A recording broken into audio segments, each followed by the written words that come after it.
Kumbaga, hindi mo ginagawa yung method no para i-impress yung iba. Amen. Ginawa mo iyon para ikakabuti mo. Amen. No? Yun yung point. Nagtiwala ka doon na mabago ka sa method na ibinigay, makikita iyon sa mga tao. Hindi kailangan na magpa-impress ka. Yun ang okay? That's right. Kasi ang gusto ng tao, shortcut ba? Gusto niya ano na yun, ma-impress. Mabigyan ng parangal ba? Nagsisi na yan. Gusto na niyang marinig na mabigkas sa bibig ng mga tao na nagsisi na siya. Gusto niyang marinig ba? Gusto niya na ang ibang tao ang magsabi na nagsisi na siya, pinatawad na siya. Kasi kadalasan itong mangyari sa taong nasa reliyon.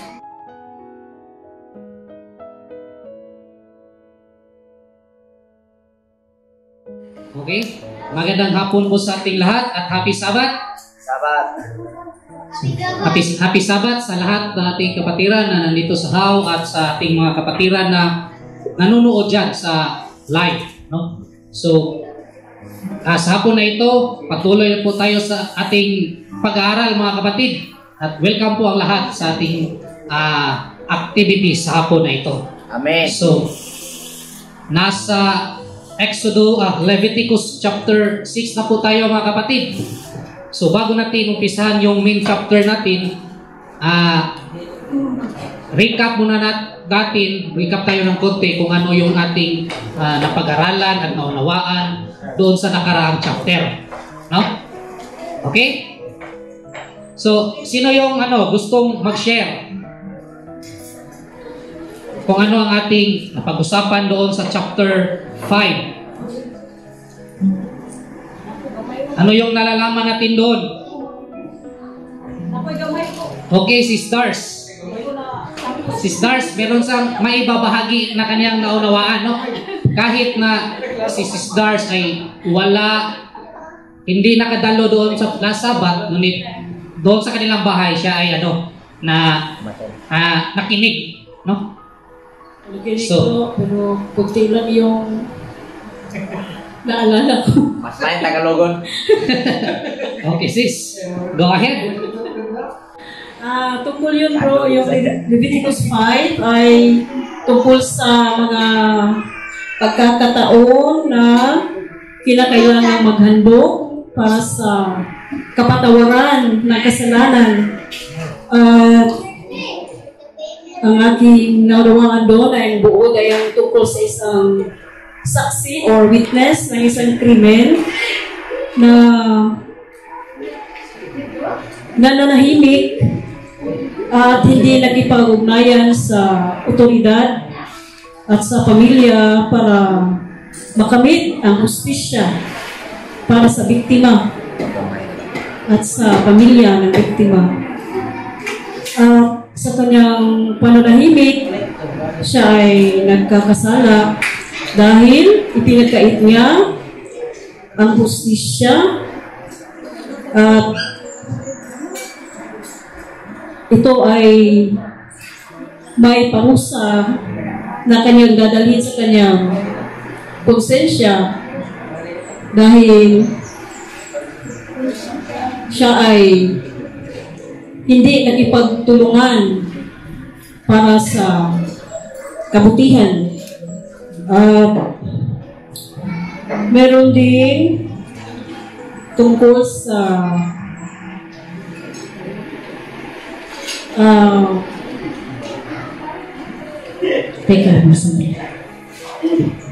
yung false witness na hindi kumpleto yung detalye na binabahagi. Siya rin ay nagkasala dahil imbis na makipagtulungan, parang nakiusyoso lang. At yun ay magbubunga ng pwede pa siyang parang mabaliktad. Pwede pa siyang Bahamas Virgin.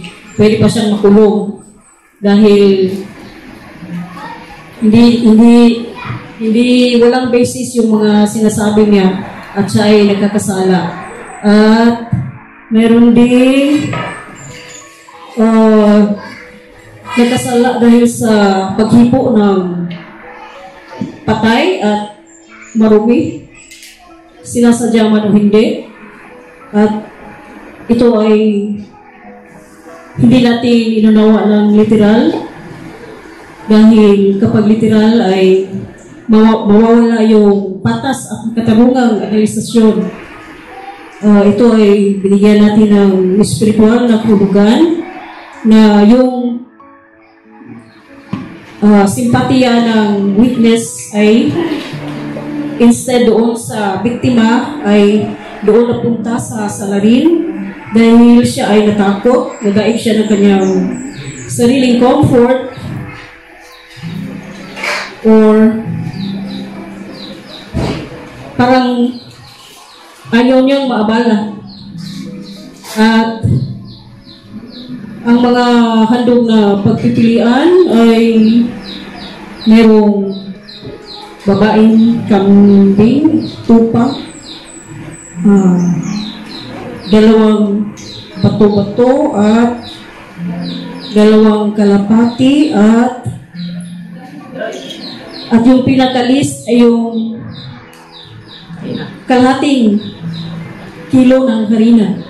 At sa paghandog ay hindi nangangahulugang nakakapatawad ng kasalanan dahil ito ay tanda lamang ng iyong pagsisisi at ang tunay na kapatawaran ay kung paano mo inunawa at pinanindigan ang kahulugan ng mga handog.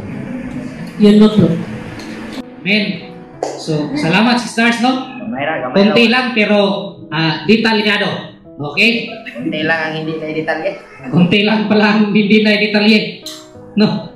So, yun nga mga kapatid, no? Doon sa chapter 5, no? Ang ating napag-aralan doon at ating naunawaan na meron itong isang witness na nakakita sa pangyayari o sa krimen.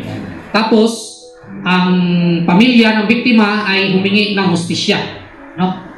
Ang kanilang ginawa ay nanawagan sila sa publiko na kung sino mo yung tao nakakita na sana matulungan sila na maihatid yung hustisya. So yun po ang kanilang pakiusap doon sa witness. So ngayon, nang nabalitaan ito ng witness, so nang marinig niya ang balita sa hininging tulong ng pamilya ng biktima, so ang kanyang naging pasya dito ay kanang hindi siya pumunta doon para tumistigo, no? Posible ang naging dahilan dahil kasalalay dito yung comfort, no? At yung comfort na ating sinasabi is yung baka madamay ako sa gulo, no? Baka madamay yung pamilya ko, masasayang yung oras ko, no? At hindi naman ako yung nakagawa ng kasalanan. Yan ang kadalasan na rason ng tao ngayon kung bakit hindi sila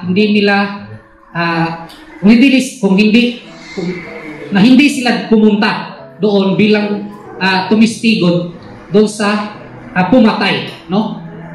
So, ngayon kahit na sabihin ng witness na hindi niya alam na kasalanan pala ang kanang dili pagsulti, yung pananahimik, hindi niya alam. At sabihin pa rin niya na hindi naman ako ang main principal na pumatay sa krimen, no? Nakakita lang ako. Ganun pa man, meron pa rin siyang kakayahan, no, na sabihin ang kanyang nakikita, no, para doon sa authority para madakip o maparusahan yung taong nagkasala. Tama? Pero hindi niya ito ginawa. So sa ganoong, doon sa ating ginawang alisasyon, so nagkakasala pa rin siya, no, na hindi sinasadya. Tama? So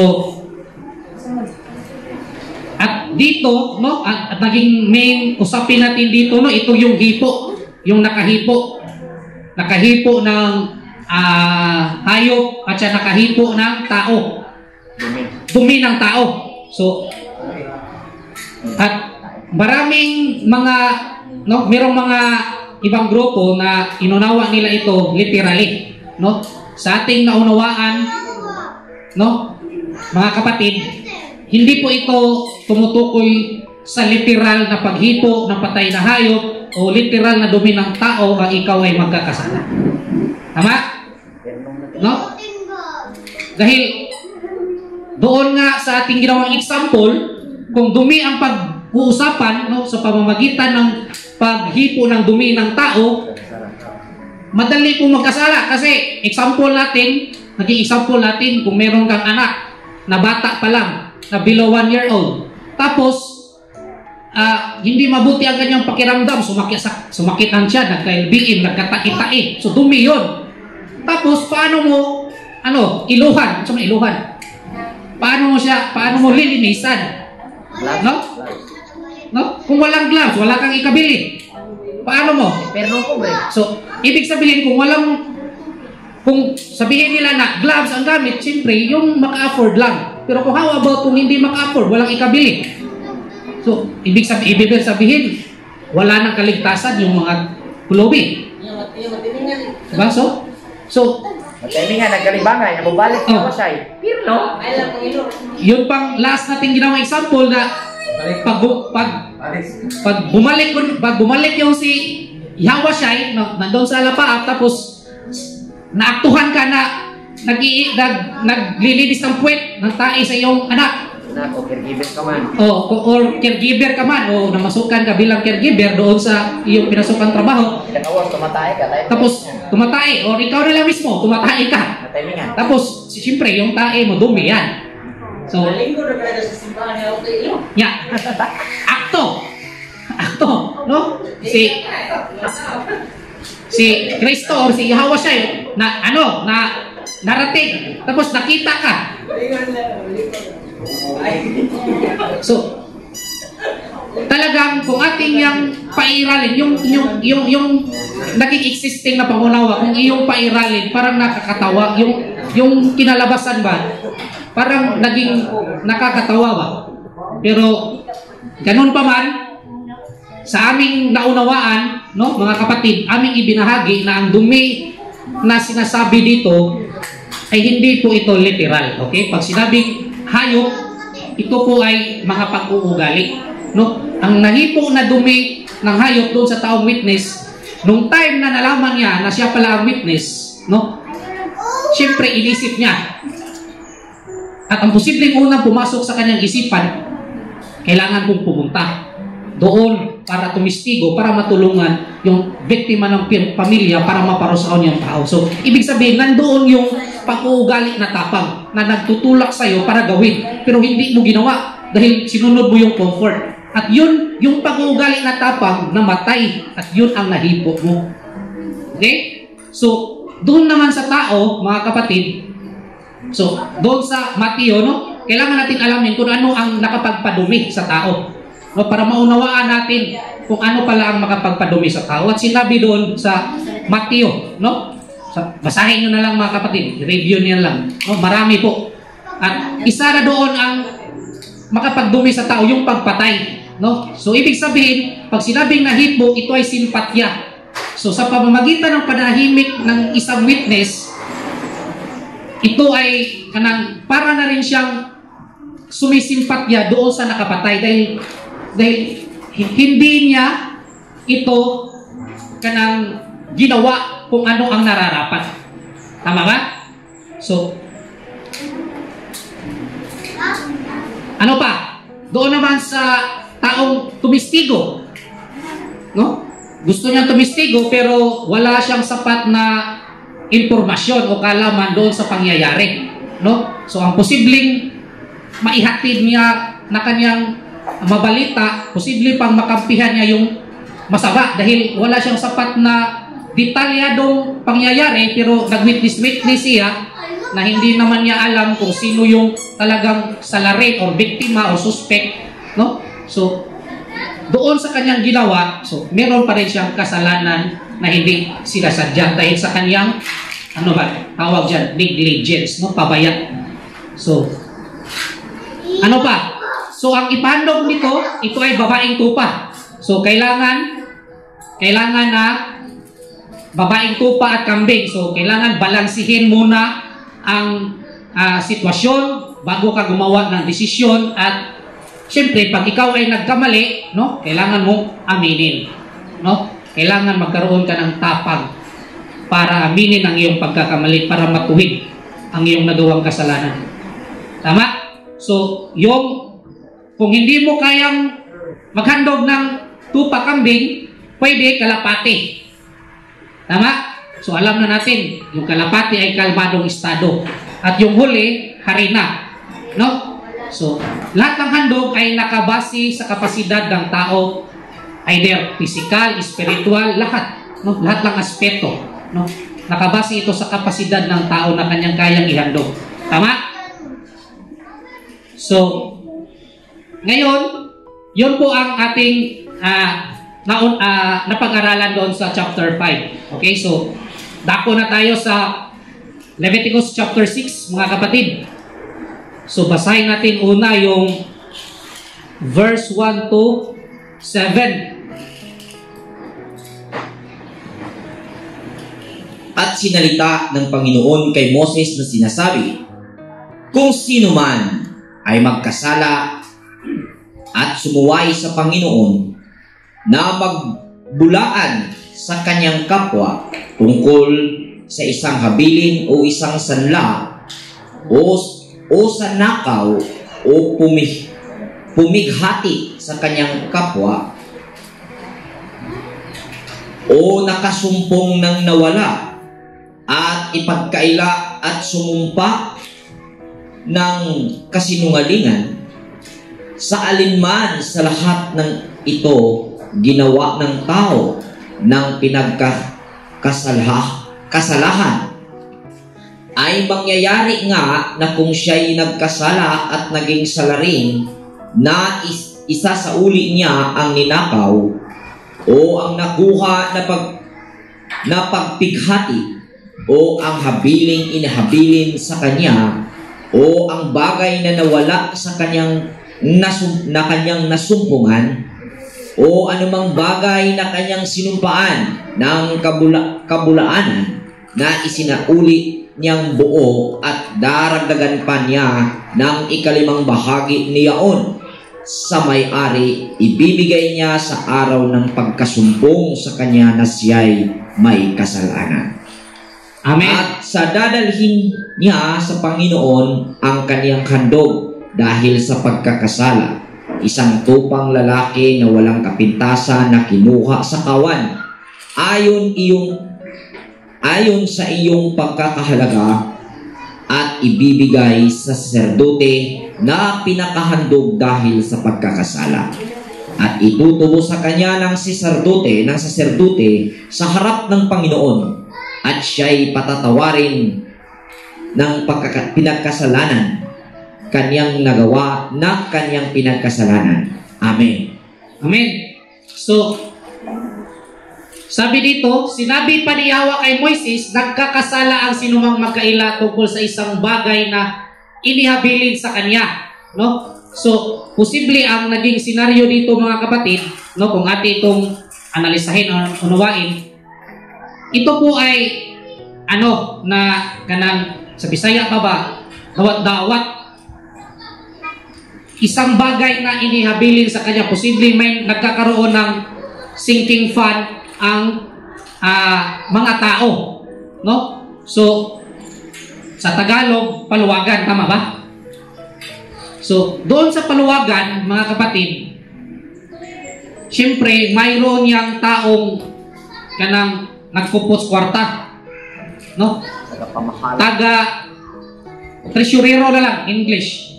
So, sa Tagalog. Ingat yaman. Taga-ingat yaman doon sa paluwagan, no? So, ang nangyari, yung tresurero, mga kapatid, ay nagasto no, nagastos niya ang kwarta. Pero hindi niya sinabi doon sa mga membro na yun ang kanyang ginawa sa kwarta. Yun ang kanyang naging rason, ginastos niya. Hindi niya sinabi. Posible ang kanyang ginawang rason nawala.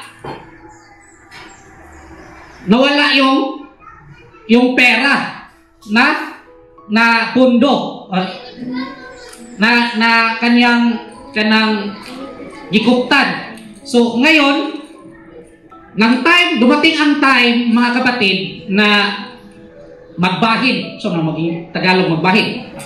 Maghati na sa pera kasi nga sinking fund. So ngayon, nang pumunta yung mga membro para kunin yung kanilang bahagi, hindi ito naibigay doon sa tresurero o tresurera, no? So ang kanyang sinabi doon sa mga membro, no, nawala yung pera. So syempre, hindi yan basta-basta maniniwala ang tao. Tama eh. Kahit ikaw naman mismo, kung yan ang sasabihin, ay nawala ang kwarta, totoo ka nga? Syempre. Sini maipil. Lalo na kapag malaki yung kanang kasi di ba dihas dawat naman ang inadlaw? Dividendo. Interest. Oh, dividendo. Okay. Sabihin natin interest. Oh, aside sa interest, yung ano ba, araw-araw na or 1 week ba yan? Put up. Oh, put up. Lalo na malaki. No? So, ngayon nga, tapos sasabihin lang niya basta-basta na nawala yung pera. Ikaw kaya, kung ikaw yung membro, tatanggapin mo kaya ang kanyang naging rason? Ano sa tingin nyo? Ikaw sis, dawaton mo? Muhanak ko, ako'y tresurero ha, muhanak ko nga. Lord, nawala mo ng kwarta. Uy, gano'n ko bro, istoryahin. So, yung kanyang ginawang rason, mga kapatid, kanang hindi ito sapat no para paniwalaan ng tao, no? Doon sa mga membro. Talagang so posible ang ginawa ng membro dito dahil mga membro dahil gusto nilang kanang makuha yung kanilang bahagi doon sa sinking fund, hindi ito naibigay ng taong tresurero o tresurera. Posible na pumunta sila sa authority, no? Para bayaran. No? So, ngayon, ang sabi dito, babayaran niya ang kanyang ninakaw. So, matatawag pala natin ito ninakaw. Tama? So, ninakaw. Pagkasala, hindi. Pagkasala. Tapos, nagsisinungaling pa. Tama, hindi. So, ang kanyang gagawin, ibabalik niya ang alinman sa mga ito at daragdagan pa niya ito ng ikalimang bahagi. Kung sa maning ikalimang bahagi, sa English version, 20%. Paliko na ko ha? Ibabalik niya ang alinman sa mga ito. Kung sa itong mga ito, yung bahin ba? Yung aside sa interest, yung bahin bitaw sa kwarta na imong nadawat, expected na amount, nga imong na put up, mato'y bayaran sa tresurero. Ngayon, daragdagan pa niya ito ng ikalimang bahagi. Punan pag yun niya interest, 20%. Ha? So, daragdagan pa niya ito ng ikalimang bahagi ng halagang niyon. Example, within one year, expected by December na lang, first week of December, no? Doon sa inyong gipot up nga tag gis, moabot ba ron 10,000. So individual baka dawat og 10,000. So wala pay labot katong interest. Okay, so kato lang ang main nga kapital na inyong giput up. So ngayon, ang katong 10,000 tubuan tong 20%. So, yan ang sabi. So, daragdagan pa niya ito ng 20% na halaga niyon sa araw na maghandog siya para sa kanyang kasalanan. So, kailangan niyang bayaran, no? 20%. Bakit 20%? Pag ano mo, parang ang laki.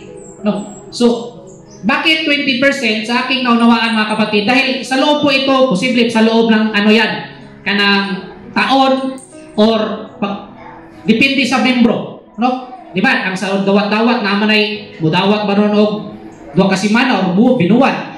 So, nakadepende sa dami ng membro or sa gaano katagal. No? So, total po yan. Total po ang sinasabi dito na 20%. At yun ang kanyang babayaran. No? So, ang ialay naman niya bilang handog na pambayad sa kasalanan ay isang lalaking tupa. So, siyempre, dahil itong tresurero o tresurera, naubos niya ang pera, no? Kung ikaw yung nasa kalagayan niya, nalaman ito ng tao na ginastos mo ang pera, ang membro, na makakainawang ikatubang? Meron ka ba bang mukha maihaharap doon sa tao? Doon sa iyong nasa kupan? Lalo na ikaw pa yung pinili. Kung ikaw yung pinili, ibig sabihin, misaling ang tao mo.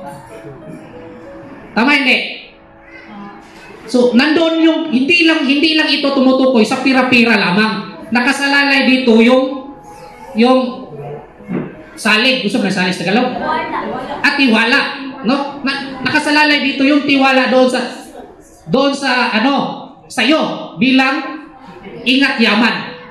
So ngayon, siyempre yun ang nasira.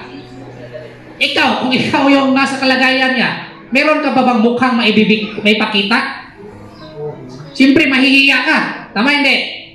So, kaya, lalaking tupa ang kanyang ihandog para aminin niya ang kanyang nagawang kasalanan. No? Posible na ang kanyang naging dahilan kung bakit niya ito nagastos, posible dahil sa hindi niya mapigilan. No? Dahil nadala siya sa kanyang hilig ng laman. Karami itong pagkaibog-ibugon.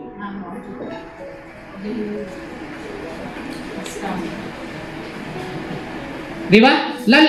Lalo na, pera ang pinag-uusapan dito. Tapos ikaw yung nakaanod sa pera, nakahawak. Ikaw yung taga-ingat yaman. Tapos mayroon, umandar yung pag-uugali mo na ibog-ibugon. Ano saan ng ibog-ibugon sa Tagalog? Inggit. Ha? Inggit? Inggitin.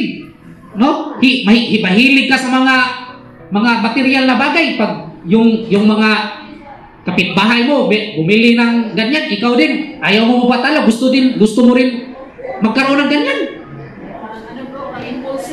Oh, yung ganun, yung impulsive na behavior, no? No? So, posible yun ang dahilan kung bakit nagastos yung pera. Pero ang kanyang naging kanang rason para matakpan ang kanyang nagawang pagkakamali, sinabi niya doon sa membro na nawala. No, ayaw niya aminin kung ano ang naging dahilan. So, nahihiya siya. So, sabi dito, tupa yung ihandog. Kailangan niyang aminin kung ano ang naging dahilan.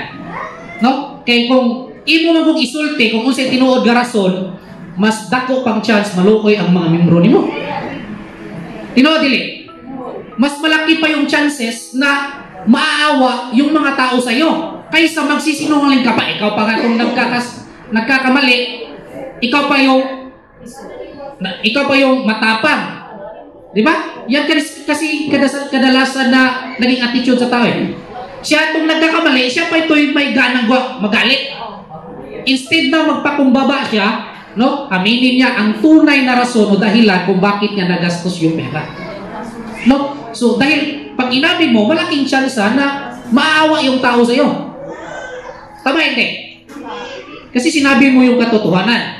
No? Malaking chance. Malaking chances na sasabihin nila nga, uliin na lang sa among kapital, bahala na lang tong interest. Sakto? So ito pa Tagalog. Kahit baka malaking chances ba, dumanon yung mga membro. ibigay mo na lang yung naging kapital namin kahit na hindi na interest sa'yo na yun. Basta mabalik lang yung kapital. No? Dahil sa yung pag-abing sa yung nagawang kasalanan. No? Tama hindi? So, yun po ang ano dito.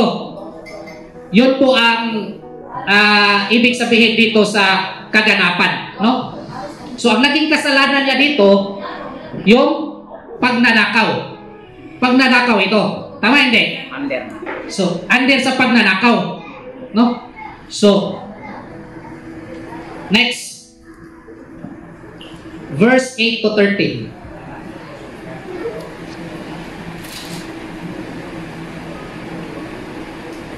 At sinalita ng Panginoon kay Moses na sinabi, iutos mo kay Aaron at sa kanyang mga anak na iyong sabihin, ito ang kautosang tungkol sa handog na susunugin. Ang handog na susunugin ay malalagay sa ibabaw ng pinagsusunugan, sa ibabaw ng dambana, buong gabi hanggang umaga. At ang apoy sa dambana ay pananatilihing nagminingas doon. At isusuot ng saserdote ang kanyang kasuotang ilino at ang kanyang mga salawal na kayong lino at itatakip niya sa kanyang katawan at dadamputin niya ang mga abo ng handog na susunugin na sinunog sa apoy sa ibabaw ng dambana at ilalagay niya sa tabi ng dambana. Hanggang Verse 13. okay. At maghuhubad siya ng kanyang mga suot at magbibihis ng ibang mga kasuotan at ilalabas ang mga abo sa labas ng kampamento sa isang dakong malinis. At ang apoy sa ibabaw ng dambana ay panatilihing nagniningas doon, hindi papatayin, at ang saserdote ay magsusunog ng kahoy sa ibabaw niyaon tuwing umaga. At aayusin niya sa ibabaw niyaon ang handog na susunugin at susunugin sa ibabaw niyaon ang taba ng mga handog tungkol sa pangkapayapaan. Ang apoy na pananatilihing nagniningas sa ibabaw ng dambana, hindi papatayin. At ito ang kautosang tungkol sa handog na harina, ihandog ng mga anak ni Aaron sa harap ng Panginoon, sa harap ng dambana. Amen. Amen. Sinabi pa ni Yahweh kay Moises, sabihin mo kay Aaron at sa kanyang mga anak, ito ang tuntunin tungkol sa handog na sinunog. Kailangan ilagay sa altar ang handog na sinunog at do'y hayaang magdamag na may apoy na nagdiningas. Magsusuot ng dabit na lino at salawal na lino ang pare at aalisin niya ang abo ng sinunog na handog at ialay sa tabi ng altar. Pagkatapos, magpapalit siya ng kasuotan at dadalhin niya ang abo sa isang malinis na lugar sa labas ng kampo. Ang apoy sa altar ay dapat panatilihing nagniningas. Ito'y dapat gatungan tuwing umaga. Ihahanay sa ibabaw ng gatong ang handog na susunugin at ang tabang kinuha sa handog pangkapayapaan. Hayaang laging may apoy sa altar at hindi ito dapat pabayaang mamatay. So, problema kayo ni kay kung kung ito ay magiging problema mga kapatid kung atin itong lilitiralin na pagkaunawa na hayaang laging may apoy sa altar at hindi ito dapat pabayaang mamatay. No? Dahil na ano natin ito, na-explain, no? Na hindi po ito literal na kanang hindi dapat patayin yung apoy, hayaan yung apoy doon sa altar na hindi mamamatay. Bakit? Dahil itong altar of sacrifice, no? Dito kasi ihahandog yung dito kasi sunugon ba? Yung handog na hayop. Tapos yung altar of sacrifice during sa kanilang journey, binibitbit nila yan. Binubuhat. Tapos may apoy, kasi sabi dito, hindi dapat mabayaang mamatay. Sa tingin nyo nga kapatid, doon pa lang sa handol, napakainit na. Kaya buhatin ito ng tao?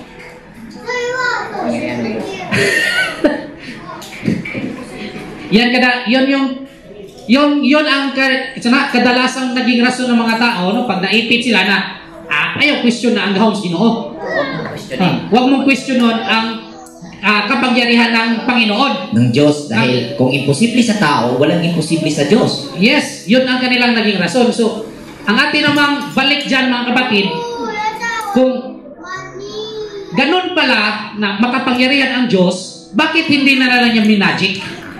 Bakit hindi na lang niya siya na lang mismo, no, gamit ang kanyang kapangyarihan na pantasya, no, na magikin na lang niya tapos dito na lang ilagay doon sa Kanaan? Hindi na ipagbuhat ba yung mga tao? Kasi yung Diyos na makapangyarihan nila, na may pantasyang nakadikit na paunawa sa kapangyarihan ng Diyos, ay mahilig maglaro sa tao kung ating ipapairal ang yes. Pangunaw. Kasi siya yung salbahis na Diyos.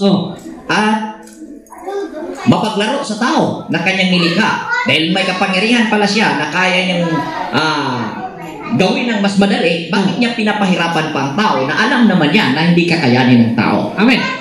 Tama. So, lalabas na kanang pinaglalaruan niya yung tao, no? Dahil meron siyang kapangyarihan pero hindi naman niya ginamit. Bakit pa niya pinapahirapan yung tao? Pwede naman niya gamitin yung kanyang kapangyarihan na magic. So, sa mga bagong makapasyal ng ating video, hindi po kami atheist. Kami po ay naniniwala sa Diyos ng may patas at makatarungang pangunawa. Lilinawin po natin, baka mapasyalan nila at kagad nilang marinig itong ating pagpapahayag. Kami po ay naniniwala sa Diyos, pero hindi paniniwala sa tulad ng Diyos ng iyong kinikilala. Amen. Yan po ang aming ibabahagi na pangunawa tungkol sa Diyos na nasa Biblia. Kaibang-kaiba po sa Diyos na inyong inunawa dito sa Biblia. Kayo po ang gumawa ng Diyos ninyo. Na kung saan, kung ating iimbestiga ang kanyang katayuan, siya po ay mapaglaro sa kanyang nilikha. Okay. So, klarado. So, ano ba ang ibig sabihin dito mga kapatid? No? Hindi po ito sa pangunawa ng Torah community, hindi po ito literal, no? Na hayaang laging may apoy sa altar. Okay? So, ito po ay symbolikal, no? Meron po itong kahulugan mga kapatid. At yan ang ating ginawa ngayon na pag-aaral para analisahin kung ano ba ang mensahe na ginawa ng pari dito doon sa nagkasala. Klaro? So, ang handog na sinasabi dito, no? Ito po ay karugtong doon sa verse 1 to 8. Ano yung ipinahandog doon? Lalaking tupa. Tama? So,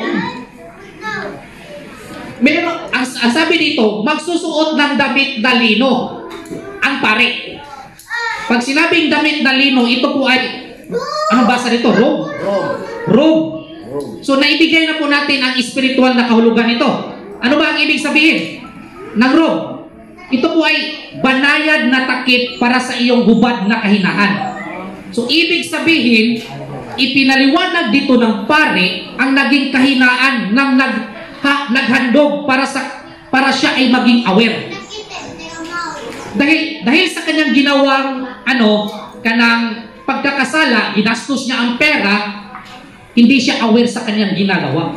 Kaya ipiniliwanag ng pare ang kanyang naging kahinaan at para maging aware siya.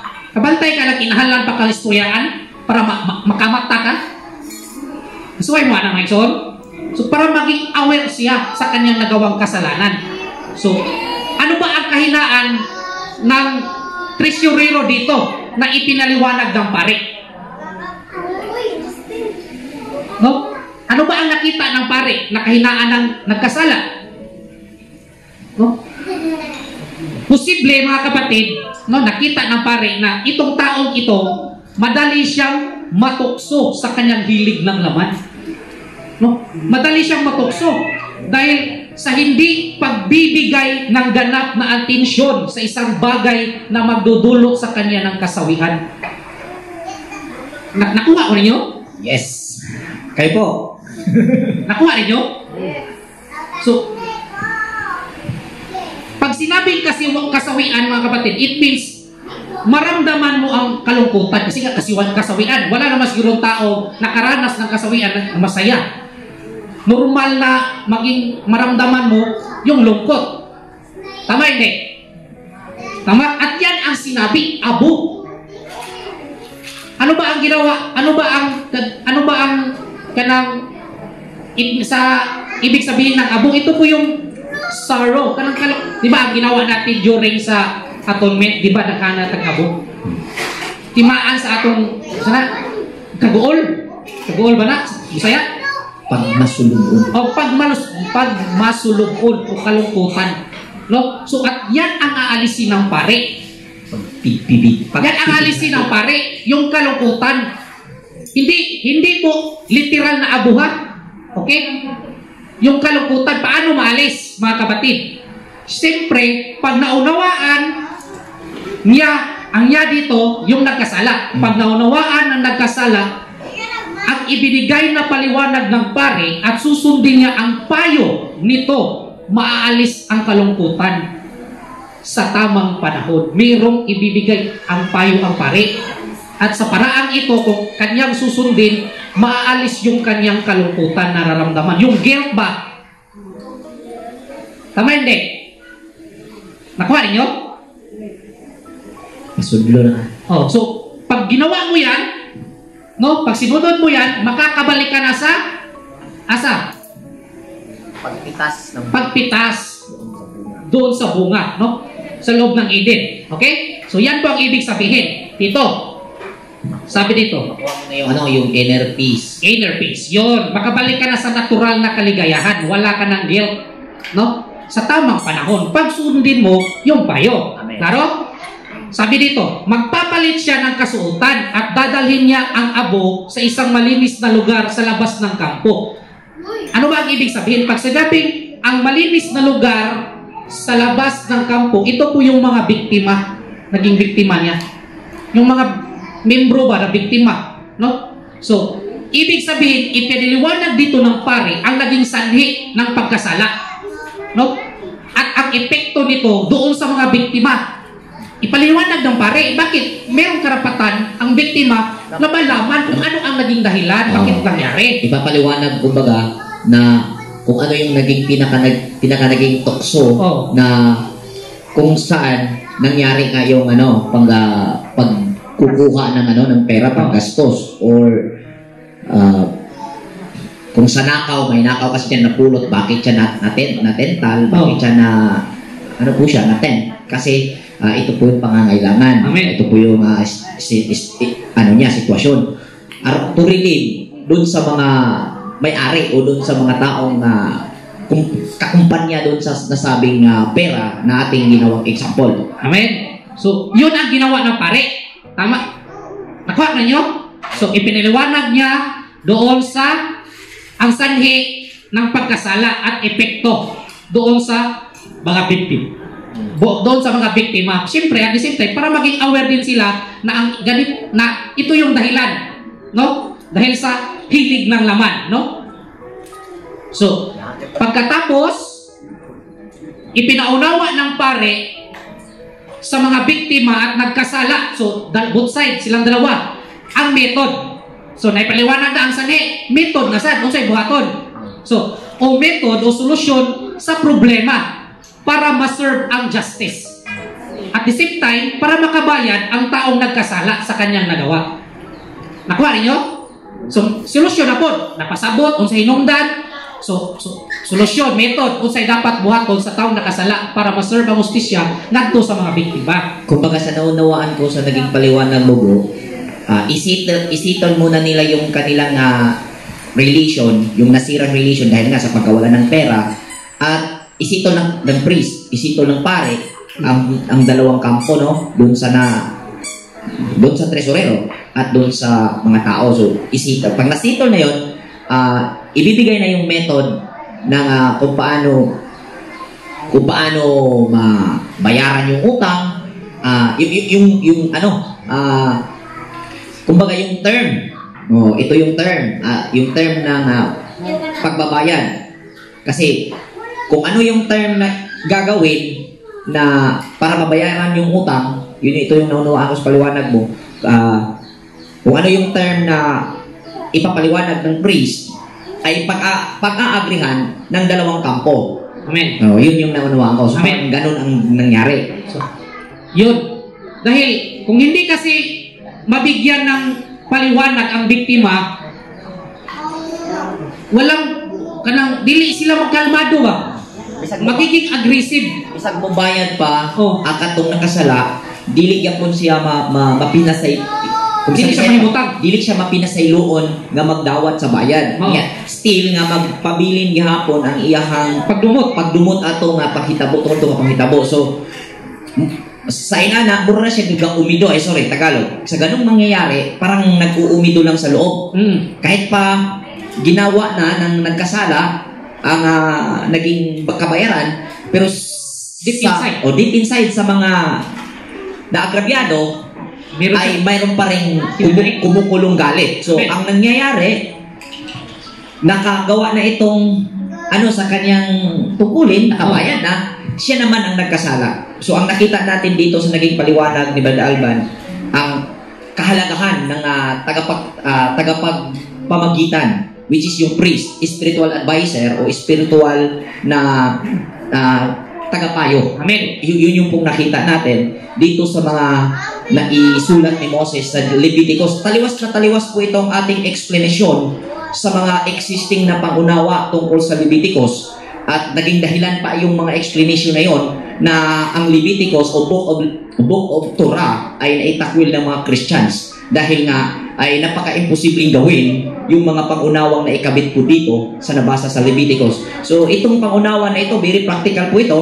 At dito po natin, ulitin ko, dito po natin nakikita ang essence kung ating tingnan yung meaning ng Torah. Amen po ba? Amen.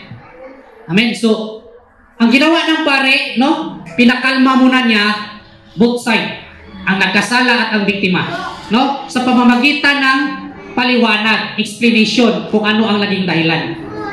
Pag nakalma na alam na ng biktima ang dahilan, wala na silang ibang tanong pa kasi ibigay na yung dahilan.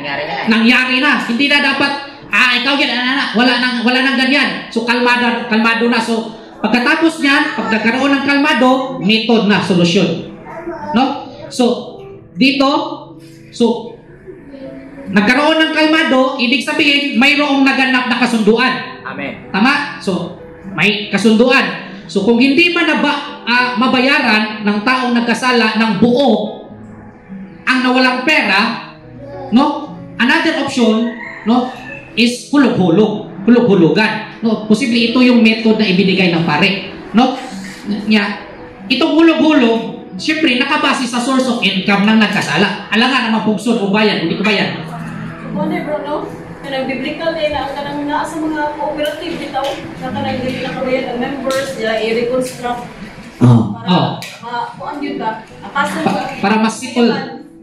Kasi yung mga nangyari ngayon is mga nangyari na din noon at na-discover ng tao na nasa loob ng kanyang sarili. I mean, sa consciousness, sabi nga natin sa ating naging explanation, buhay ang lahat ng tao sa ating universe. So yan po ay sinabi ni Sisters cooperative, yan po ay dati na ngayon ay nag-evolve po siya. Nag-iba yung pangalan. At nag-iba na rin yung mga termino, pero yung pa rin yung pinaka naging pinaka puno yung ating pinag-usapan ngayon. Amen. So, kuhanin nyo, sabi dito, ang apoy sa altar ay dapat panatilihing nagdiningas. Ano ba ang ibig sabihin dito? Kapag ginampanan na nagkasala ang kanyang obligasyon, kasi nga may kasunduan, siyempre babayaran na nagkasala. Meron mo siyang obligasyon? Yes. Meron.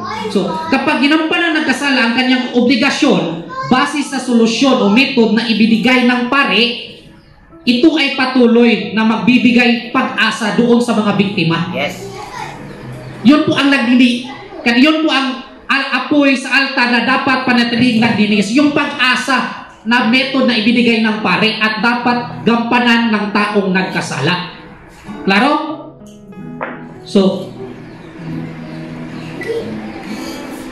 So, at sa parang ito, no? At sa parang ito, pag nasitol daw na nag-agree ang both side sa ginawang solusyon ng pare, ano ang resulta? Makakamit ang kapayapaan at hustisya. Pero yung apoy, nagniningas. Nagniningas, syempre. Doon sa performance ng nagkasala. Doon sa mismong tao. Doon sa mismong tao. Yung dambana dito, yung person na gumawa ng pagkakasala. Yung pagniningas na apoy is tumutukoy po yun sa pressure na kailangan yung pagniningas na apoy na tinutukoy na hindi pwedeng mamatay ay tumutukoy po yun sa pananatiling pag-alala niya ba na bayaran ko yun upang mabuhay yung pag-asa sa naging agreement na naisagawa ng pare. So, kumbaga yung apoy is purification. Amen. So, yun po yung kung sa utang natin ihahambing, yun po ay pressure ba na kailangan ko magtrabaho, kailangan ko magsikap, then may babayaran ko. Amen. Yun ang dapat nanatiling nagniningas, no? So, kapag ginawa yan ng nagkasala, ang kanyang obligasyon, na bayaran niya ang utang doon sa mga biktima, sa parang iyan, mahihil siya. Saan itawagan ng mahihil siya? Maghihilom. Maghihilom ang kanyang sugat, no? Sa ang kanyang nagawang kasalanan. At the same time, yung method na nabuo, yung respeto ng mga biktima nare-restore. Nandoon pa rin. Amen. No? Hindi nabago o hindi nawala. Nandoon pa rin. Kahit na hulog-hulog yung naging method, pero ito ay nirespeto ng mga biktima dahil ito po ay method na ibinigay ng pare. Tama? So, dahil nandoon ang hustisya both side, no? Parang win-win yung naging sitwasyon. Win-win solution, no? Klaro? So, next. Verse 14 to 18. Okay.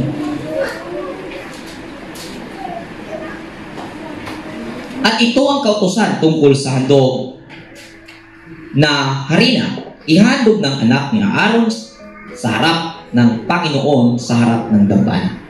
Next, 2.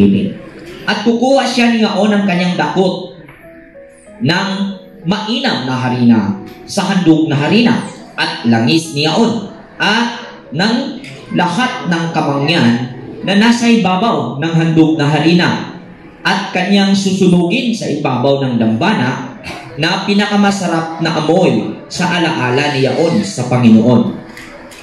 At ang labis sa handog ay kakainin ni Aaron at ng kanyang mga anak. Walang libadura kakainin sa dakong banal sa looban ng tabernakulo ng kapisanan. Kakanin nila sa looban ng tabernakulo ng kapisanan, kakanin nila. So, hindi lulutuing may libadura aking ibinigay sa kanilang pinakabahagi nila sa mga handog sa akin na pinaraan sa apoy. Kabanal-banalang bagay nga na gaya ng handog dahil sa kasalanan at gaya ng handog dahil sa pagkakasala. Bawat lalaki sa mga anak ni Aaron ay kakain ni Yaon na pinakabahagi nila magpakilanman sa buong panahon ng iyong lahi sa mga handog sa Panginoon pinaraan sa apoy. Sino mang humipo ng mga iyan ay maging banal. Amen. Amen. Sabi dito, ito naman ang tuntunin tungkol sa mga handog na pagkain butil. Mga pare lamang ang maghahandog dito sa altar. Dadakot ang pare ng harinang binuhusan ng langis at binudburan ng insenso, at ito'y susunugin sa altar bilang handog upang ang usok nito'y maging mabangong samyo kay Yahweh. Ang natira ay magiging pagkain ng mga pare. Lulutuin ito na walang pampaalsa at doon nila kakainin sa isang banal na lugar sa patio ng tuldang tipanan. inilaan ko iyon para sa kanila bilang kaparte ng pagkaing handog sa akin. Iyo'y ganap na sagrado tulad ng handog para sa kapatawaran ng kasalanan at handog na pambayad kasalanan. Lahat ng lalaki mula sa lahi ni Aaron ay maaaring kumain ito. Ito ay bahagi nila magpakailanman sa mga pagkaing handog sa akin. Anumang madampian ito ay ituturing na banal. Okay? So, muli ating ibahagi doon sa mga nakinig o hindi pa naka-ready sa aming explanation. So, patungkol dito sa harina, no? Hindi po ito literal na harina ang pinatutungkulan ni Moises dito. Ito po ay simbolikal. Ulitin natin, okay? Dahil sabi dito, yung natirang harina na may insenso tsaka may langis, kakainin ng pare. Kung liliteralin natin na kakain sila ng insenso tapos may langis, ano mangyari? Abog-abog ba? Di ba? Kahit ikaw nga mismo, ayaw mong kumain nito. Lalo na may insenso at saka langis. Okay lang yung langis. Kung langis, okay lang. Pero how about insenso? Pero pag insenso, ihalo mo pa. Ihalo. No? Parang delikado yan. Siyempre, kung practical, kung ating itong i-assess, kung kakain ka, no? Siyempre, malaking chance na maglain ng tiyan. Siyempre, maglain tiyan. Yung... Di ba? Magtayariya ka. Magtayariya o mag-LBM ka. No? So, ang naging resulta doon sa iyong pagsunod, nagkatay-tay ka. Anak yun. No? So, ibig sabihin, inutusan ka para mahirap madaot ka. May kapangyarihan na ng Diyos. Hindi magsakit yung dyan. So, yung mga kapatid, no? Na hindi po ito literal na ang pinatutungkulan dito. So, aming ibabahagi kung ano ang ibig sabihin dito. So, sa aming naunawaan mga kapatid, pag sinabing butil, ano nga ito? Bunga. Mula sa ani. Mula sa ani. So, meaning may abundance. Okay? So, ito po yung mga nabuong idea, no? Mula sa kasaganaan ng isip. Amen. Okay? So, sabi nga doon sa sensya, no? There is 13.5 billion information din sa atong kanang universe. Sa atong lawas. Sa atong lawas, no? So, yan po ay mga idea mula sa kasaganaan ng ating isip, no? So, sino ang magdala ng handog na harina? Mga tao. Tama? So, sino yung maghahandog sa harina doon sa altar? Priest. Priest. Okay, so ang mga tao ang magdadala ng handog na harina sa pare. Ibig sabihin, ang mga tao ay nagbigay dito ng kanilang mga opinyon o idea o mungkahi sa pare para gumawa ng proyekto na magpapaunlad sa estado ng komunidad. So, ang gibuhatin ang mga katawhan, mulupyo. Mga mulupyo. Mga mulupyo, no? Ni suggest, nihatag silang idea ngadto sa mga leader, no? Na magbuhat ang proyekto para manindot ang atong komunidad. Kuha niyo? So, dadakot ang pare ng harinang binuhusan ng langis at binuburan ng insenso. Pag sinabing langis, unsa man ning langis? Oil. Oil of joy. So, karunungan. Siyempre, galing sa experience. So, ano ba ang ibig sabihin? Kukunin ng pare ang opinyon o mungkahi ng mga tao base sa kanilang mga subok na karanasan. Kuha ninyo? So, yung mga idea na pinut up ng mga tao, kukunin niya, i-compile, tunan pa na niya. Kung i-relate natin sa nangyari na pagkakasala, yung mga na-accomplish na mga kaso, na-imbak yun, yung mga information doon sa priest. Yun yung gamitin na maging method para doon sa lumapit na nagkakasala. Amen. So, basis sa testimonya kung bakit niya nagawa ang ganong pagkakasala, ano ang kanyang ito yung nangyari, ganito, kasama gagamitin ng priest yung nakatambak o nakastock na idea sa nagdaan ng mga kaso at ang pundasyon nun, turo ni Moses na pamamaraan at sa mga na-resolve na mga cases sa mga pagkakasala, yun yung gagamitin ng priest doon sa nag-testify ng kanyang kasalanan o naglapit siya nagkasala o naging napatunayan na siya nagkasala during hearing. So gagamitin ng priest yung nakastack na mga na-resolve na cases upang magbuo ng method para siya ay makakalaya sa gapos ng pagkakasala, yung pakiramdam, yung guilt feelings, yun pong magiging po ron. So yun po yung ating nakita na so meaning that bro, yung karunungan na nasa pare accumulated sa mga cases na naging na-resolve. Kasi yung pare, kadalasan na kaso ay siya yung magresolba, no? Lalo na pagdating sa mga malalaking kasalanan, no, nagawa. So doon sa mga malaking kasalanan, talagang mayroong kanang nakaimbak na karunungan ang pare sa solusyon doon sa mga kasalanan na kanang ni-report, no? Kuha nyo? Kaya doon natin makikita na hindi literal po yung maging pagkain nila, yung tira sa handog na harina.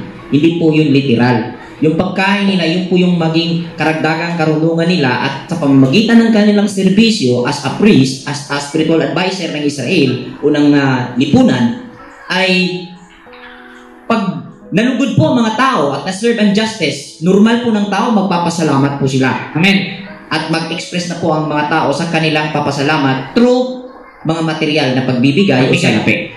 Amen. Nakuha niyo po. Amen. Ganun po yung mangyayari na kung saan nandun po yung essence na naging pagkain po nila, yung tira. Yung tira sa naging handog sa kasalanan na harina. Yun po yung mga idea na naimbak at naiano po nila every cases na lumapit.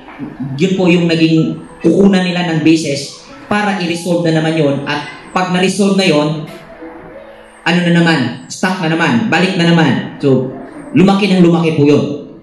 At yun yung nagiging pagkain nila. Pero hindi po, mayroon po siyang kailangan po nilang gawin yung justice. Amen. Maging pagkain nila ang resulta. Physically, spiritually. Dahil siyempre, yung taong biktima, pag niya bro, na tanggap niya yung justice, no? Doon sa kanang taong nagkasala, no? Siyempre, babalik yan. Maghahandog yan ng pasasalamat, no? Siyempre, dahil kanang normal sa ato itong kanang pabatasan nga siya diyang lipay kay na, ganahan kita muhatag. Amen. Kuan nga kasuway mo na doon sa mga na agrebyado. At in other side, yung nagkasala rin. Matapos ng kanyang problema at naging malaya siya, naging effective siya ulit sa kanyang sarili at nagkaroon siya ng pagpapala dahil nga namuhay siya ng may kabanalan dahil inamin na yung pagkakasala. Ma-attract po yung blessing sa buhay niya. Ganun po yun, kasigurado. Yun yung process eh. So, ang mangyari, pag pinagpala siya dahil sa nakamit niyang method na itinuro ng pare kung paano mapapatawa ng kanyang kasalanan at muli niyang nakuha ang kaligayahan, normally, mag-express na naman siya ng kanyang pasasalamat. Amen. So, dito, every successful both side, either nagkasala, nakababukon siya, mayroong handog na pasasalamat ang ginawa ang Israelita. No? So, at the same time, meron din silang mga obligasyon, no, kagaya ng tithes. Iba yon. Iba din yon. So, ibig sabihin, mayroong nalikom na mga pundo. Nakuha ninyo mga kapatid? So, doon sa pundo, siyempre, aanin man yung pundo. Para pag-unlad sa bayan, no, sa ekonomiya o bayan sa estado ng pamumuhay. So, yun po ang ginagawa. So, ngayon,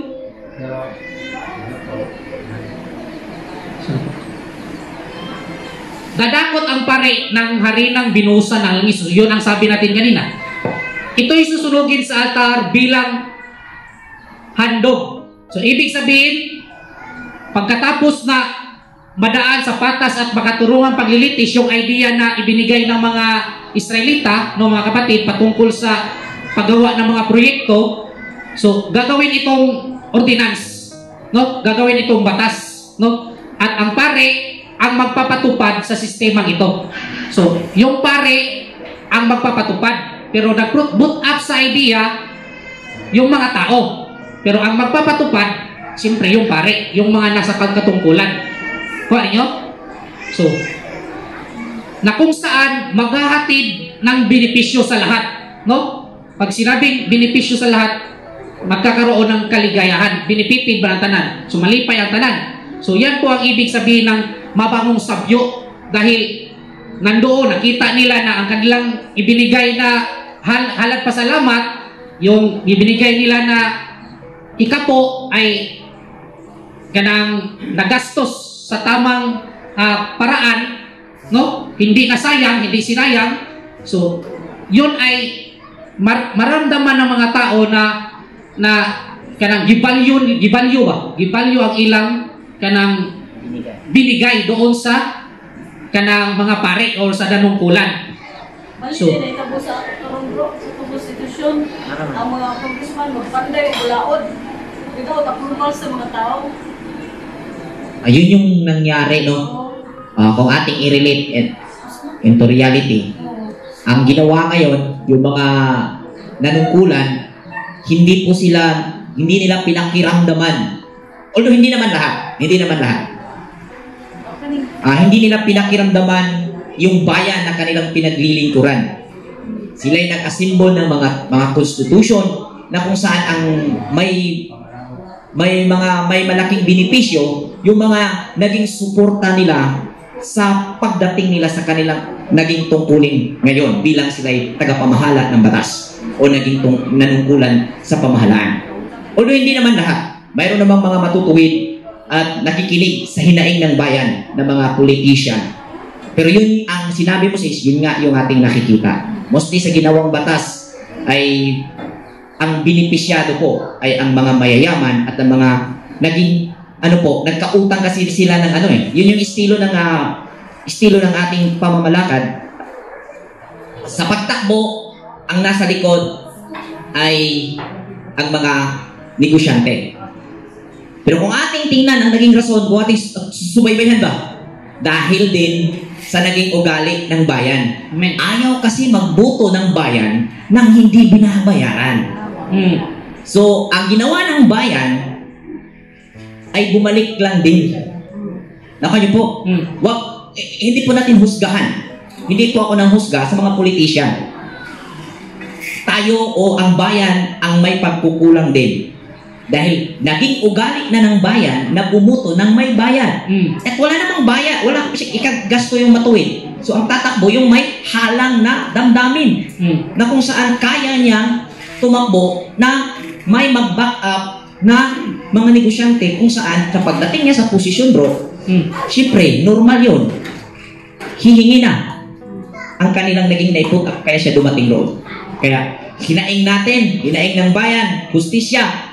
Huwag niyong isisi. Unahin natin sa sarili nating iimbestiga kung nararapat ba tayo sa hustisya kung saan ang ginawa natin ay hindi rin natin inuusisa na kung saan ito ba ay babalik sa atin na may hustisya at katarungan.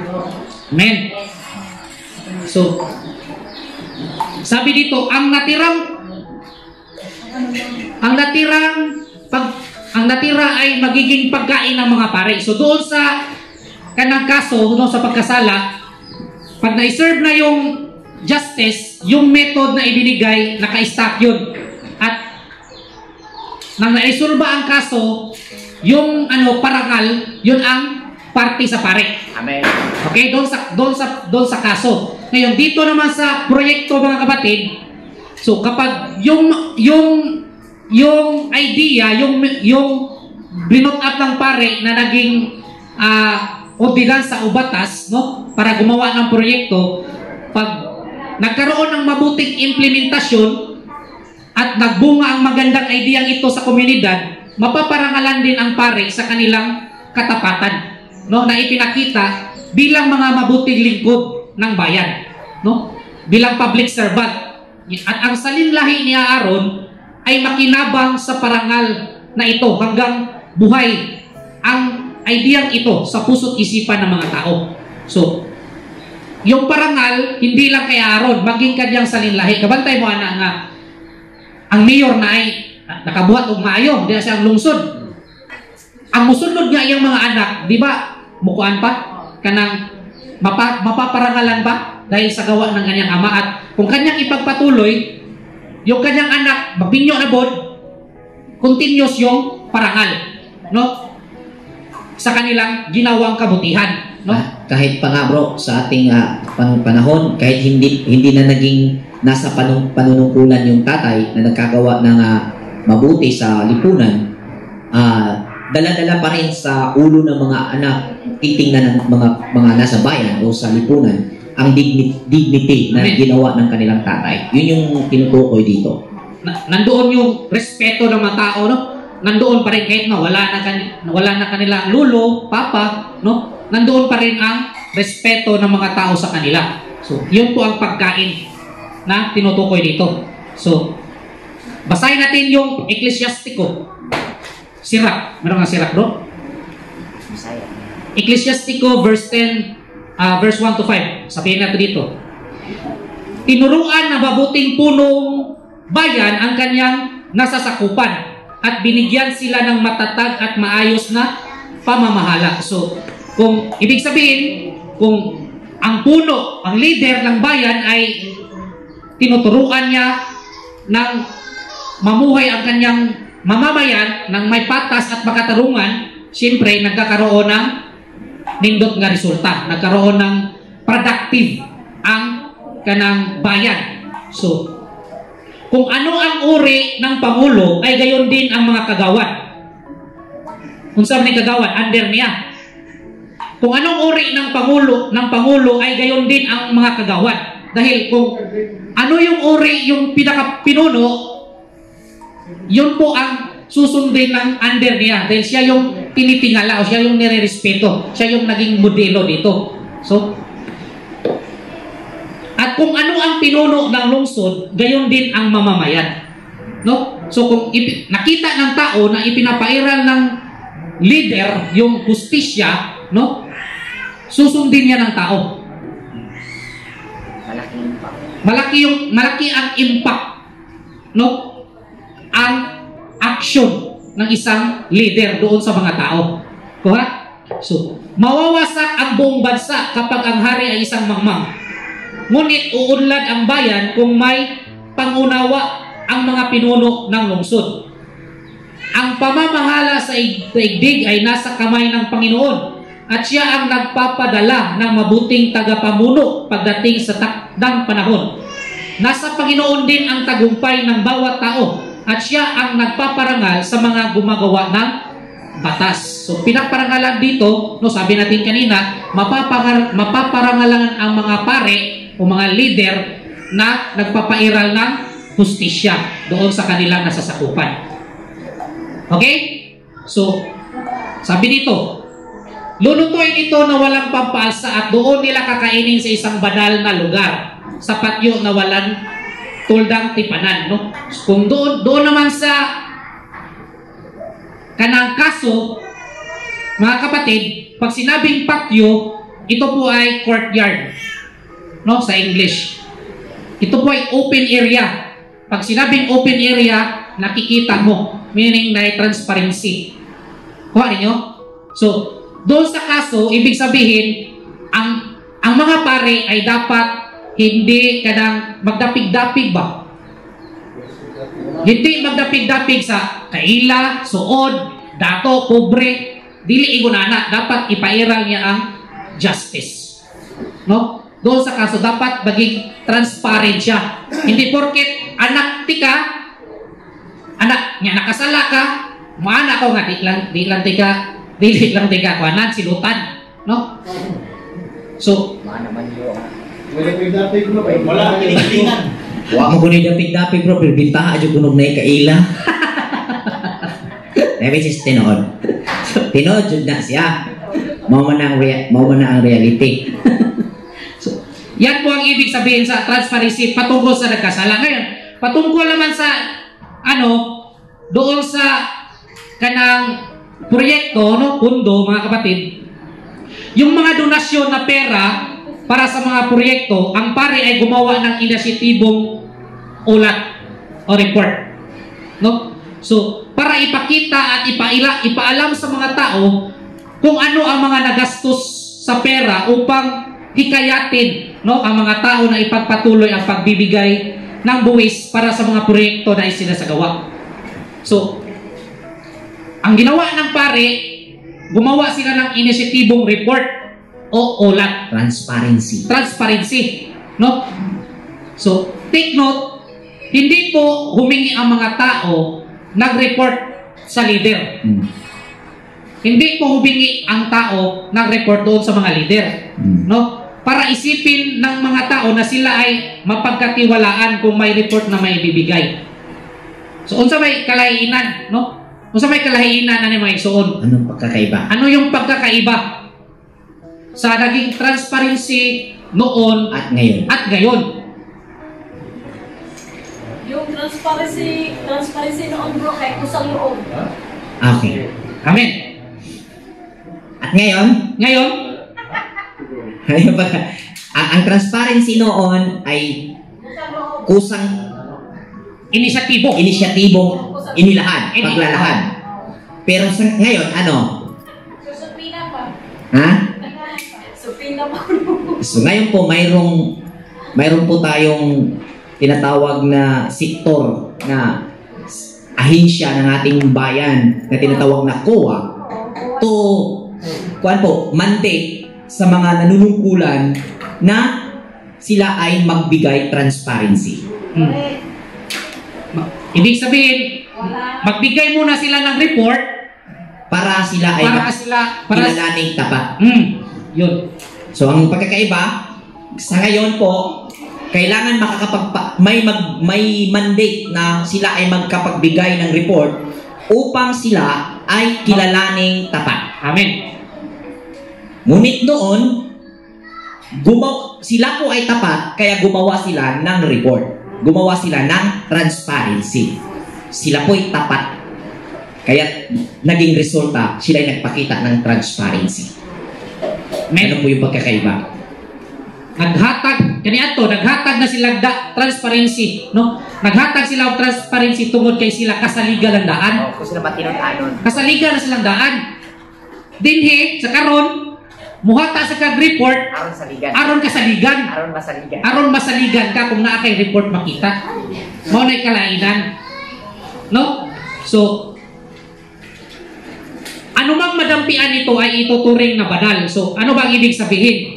Ang sino mang magpatuloy, pag sinabing madampi, ito po yung simpatya, ang sino mang magpatuloy na gamitin ang method na nabuo, ay dapat mas palaguin, pa kung may nakitang pagkukulang o pagkakamali, Yung method, pag may nakitang pagkukulang, kailangan itong palaguin, Sa sunod na sa lidlahi kung sino mang yung magamit pa nito. Kabantay mo na aminda. Kasi yung method ay normally nag-i-evolve po siya kasabay po ng panahon. Kaya yung method ay maituturing na batas. At yung pinagmulan po ng method ay ang utos. Amen. Para ma-serve ang justice. Next, verse 19 to 23.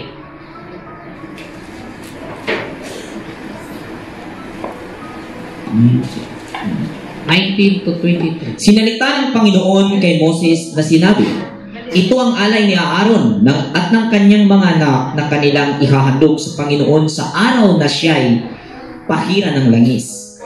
Ang 10 bahagi ng isang ipa ng mainam na harina na pinakahandog na harina magpakailanman, ang kalahati ay sa umaga at ang kalahati ay sa hapon. Sa kawali, ihahandang may langis. Pagkatigmak niyaon, dadalhin mo. Lutong putol-putol na ihaharap mo ang handog na harina na pinakamasarap na amoy sa Panginoon. Ang sasirduting pinahira ng langis na mahalili sa kanya na mula sa gitna ng kanyang mga anak ay maghahandog niyaon. Ayon sa palatuntunang walang hanggan ay susunuging lahat sa Panginoon. Bawat handog na harina ng saserdote ay susunuging lahat, hindi kakainin. At sinalita ng Panginoon kay Moses. Okay, tama na ba? 19 to 23. Okay. Okay? So, sinabi pa ni Yahweh kay Moises, ito ang handog na dadalhin sa akin ni Aaron at mga paring mula sa kanyang angkan sa araw ng pagtatalaga. Ano yung pagtatalaga? Anointing. No? Kalahating salop na mainam na harina paghandog. Ang kalahati nito ay ihahandog sa umaga at ang kalahati naman sa gabi. Kalahati o kalahati, i-plus ni mo sa kilo. Okay, sa ibang version, merong nakalagay doon 1 kilong salop na harina. Tapos, ang kalahati ihandog sa umaga, kalahati naman sa gabi. No? Yun ang sabi sa ibang version. So, ito'y mamasahing mabuti sa langis at ipiprito sa kawali at pagpipira-pirasuhin. Pagkatapos, susunugin sa altar bilang mabangong sabyo, handog sa akin. Gaya ng handog ng pagkain butil. Ang pari mula sa angkan ni Aaron, ang maghahandog dito sa akin. Ito'y batas na dapat sundin magpakailanman. Ang handog na ito ay susunugin para sa akin. Ang lahat ng pagkain butil na naghandog na pari ay lubusang susunugin at hindi ito maaaring kainin. So, ang harina, kung saan ito yung harina? Ideas. Ito po ay abundance of ideas. Okay? So, pag sinabing umaga, no mga kapatid, ang ibig sabihin umaga dito, ito po yung sitwasyon ng kasaganaan. No? Pag sinabing gabi, ito naman ay sitwasyon ng kahirapan. Kasi ang pinag-usapan dito, yung pamumuno. No? So, pag sinabing, mga kapatid, 1 kilo, no? Ano bang ibig sabihin ng isa, no? Sa aking naunawaan, ito po ay righteousness, no? Balaang usa, no? Sa kuwan pa, Bisaya pa, balaang usa. Ano sa Hebreo, bro? Kadosh Baruch. Kadosh Baruch. Okay? So, sa madaling salita, ito ay righteousness. No? Righteousness. No? Walay lain. Righteousness. So, Ang balaang usa. Oneness na siya, bro. Oneness. ibig sabihin, kung ang isa sa mga angkan ni Aaron ang papalit sa kanya bilang pinuno o pinakamataas na pinuno ng komunidad, kailangan na ipakita o isabuhay niya ang righteousness bilang lingkod ng bayan, no, bilang public servant. Dahil during sa pamamahala, mga kapatid, hindi maiwasan na mayroong ups and down. Amen. Tinodili. That's right. Oh. Binary man. Nagyon ay ups and down. Kagaya na lang ng In order to increase. kagaya na lang ng sa Pilipinas, no? Yung leader, yung president, may time na yung ekonomiya natin bumagsak, meron din tumaas, no? So, may own ups and down. Lahat po 'yan, no? Ng lugar. So, kung kaya't itinuro dito ni Moises during sa sitwasyon ng kasaganaan o kahirapan, kailangan ng isang pinuno maging alerto o vigilant. Amen. So, gitudluan dahil ni Moises na ang mga leader kinahanglang maging vigilante. Bakit? Kailangan na ang isang pinuno ay maging vigilant siya sa kanyang mga isinasagawang desisyon. Kung sakali man siya ay nasa tuktok ng kasaganaan o kahirapan na dapat parihong paraan pa rin na pagbabantay ang kanyang ipapakita sa bawat sitwasyon. Na kung saan ang righteousness ang siyang dapat niyang gawing gabay para hindi siya mapahamak at magawa niya ang kanyang mga responsibilidad. No? Dahil kung titingnan natin o babasahin natin sa Biblia, no, sa kaysaysayan ng Biblia, kadalasan na bumabagsak ang tao doon sa tuktok ng kasaganaan. Dahil hindi siya naging vigilant. Right on na ang iyong personal desire, ang iyong ego. No? Marami tayong example dito. Si Haring David. No? Nasa tuktok siya ng kasaganaan. No? Nung time na merong doon, gubat, hindi siya dumalo. Nag-ano lang siya, nagpa-relax doon sa kanyang kanang terrace. Tapos nakita niya si Bathsheba, no? Naliligo. Sexy kayo, hubag kayo. No ha? So, anong nangyari? Nadaig sa pita. Nadaig siya sa pita ng laman. No? Kasi pagka yung pangyayari sa sitwasyon na yun, nasa tuktok ko si David, no? Dahil strong na yung tawag nun, yung mga tauhan niya, yung mga militar. At may naitatag na si David na pangalan nung siya'y nanguna sa Israel bilang sundalo, ay napaka so pangalan pa lang, takot namin pangalan pa lang ng Israel. Kung sa termino pa Kuya Idoy, nanay apog ba, iso kay apog. So mga kalaban na kapaligid sa bansa na naging kaaway ng Israel, pangalang Israel pa lang sa pangunguna ni David, takot na sila. So sa ganung naganap, lamang na lamang ang Israel as nasa tugatog ng kasikatan. Kaya sabi ni Bro Alban, may gera, hindi na kailangan sumama ni David. Yung pangalan niya bilang leader ng Israel, bilang king of Israel, purong ng kontra, takot na yung kalaban. So hesitant na yung kalaban, wala na sa tamang attack. So ang nangyari, relax siya doon sa taas. Tapos doon sa biranda, patio. Nakita niya yun yung hubag. Ayun, nangyari na. Everyone's success, there's a woman behind. Tama po. Everyone's success and failures. There's always a No? woman behind. Not only success, also failures. Appeal. So, Marami, hindi lang si Haring David. Si Haring Nabukadnezar, no? Nang pinagpala siya, hindi niya na-handle yung blessings, no? Ginamit niya ang kanyang nang nasa tuktok siya ng kasaganaan, no? Herodes to. Naging mapagmataas siya ba, no? So, ano pa? Sino pa? Marami? King Herod. King Herod. Nung nagsalita si Herodes, sabi ng mga tao sa Jerusalem, hindi tao ang nagsalita, Diyos! Yun, no?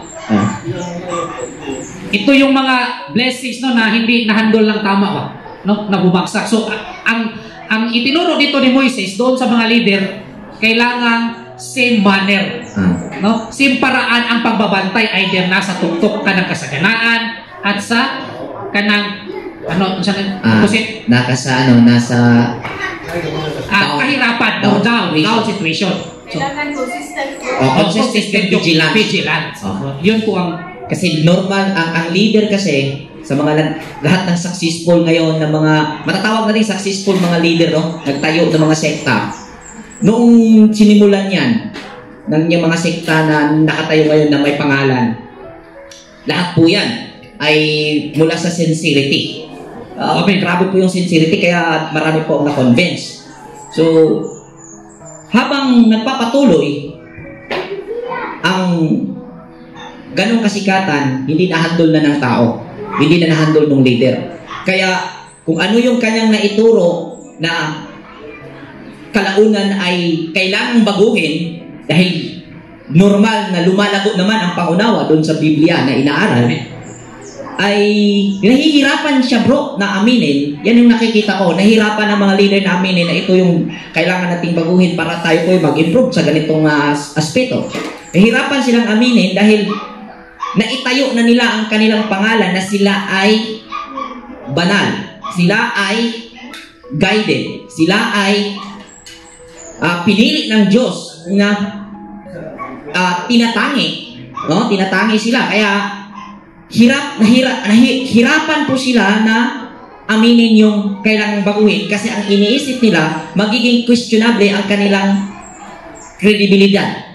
Kung saan sila ay guided, nagkamali pala guided. Kasi ang kanilang kabanalan ay hindi nagkakamali. Yun ang problema. Yun yung problema kasi nila. Na kung saan hindi naman yun ang nasa Biblia. Bakit? Ang sabi sa Biblia sa mga dakilang tao sa kasaysayan, napatunayan na ni David, ni Solomon, walang taong hindi nagkasala. Lahat naman ng mga giant in the past ay tao yun. So nagkasala lahat yun. Pero sila ay hinirang na mga banal.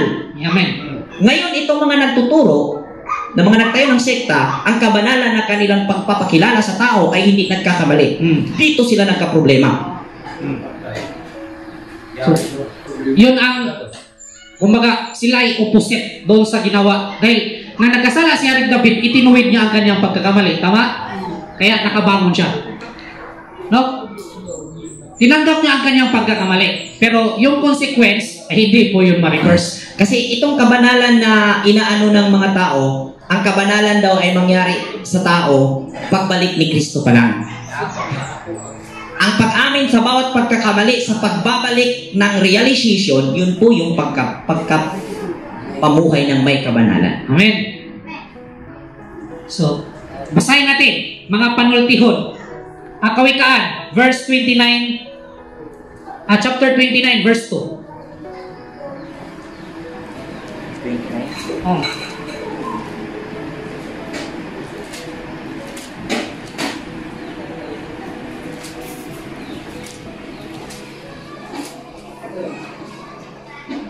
Pagkang matuwid ay dumami, ang bayan ay nagagalak.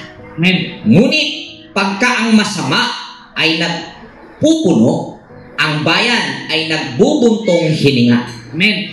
Mundari panultihon, chapter 29, verse 2. Kung matarong ang nangulo, magmalipayon ang mga katawhan.